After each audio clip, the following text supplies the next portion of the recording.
ಚಿಕಿತ್ಸೆಗೆ ಅಂತ ಬಂದ ರೋಗಿಗೆ ಸ್ವತಃ ವೈದ್ಯರು ಹಲ್ಲೆ ಮಾಡಿರೋದನ್ನ ನೀವೆಲ್ಲಾದರೂ ಕೇಳಿದ್ದೀರಾ? ಎಂತಹದೊಂದು ಘಟನೆ ಒಡಿಶಾದಲ್ಲಿ ನಡೆದಿದೆ.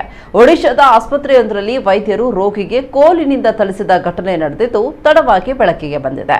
ತೀವ್ರ ಹೊಟ್ಟೆ ನೋವಿನಿಂದ ಬಳಲ್ತಾ ಇದ್ದ ಧರ್ಮಗಡ ಪ್ರದೇಶದ ರೋಗಿಯೊಬ್ಬರು ಭಾನುವಾರ ರಾತ್ರಿ 10:30 ಸುಮಾರಿಗೆ ಆಸ್ಪತ್ರೆಗೆ ಹೋಗಿದ್ರು.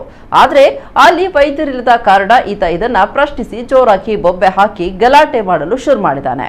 ಈ ವೇಳೆ ವೈದ್ಯರು ಹಾಗೂ ಆತನ ಮಧ್ಯೆ ವಾಗ್ವಾದ ಶುರುವಾಗಿ ಗಲಾಟೆ ಜೋರಾಗಿದೆ.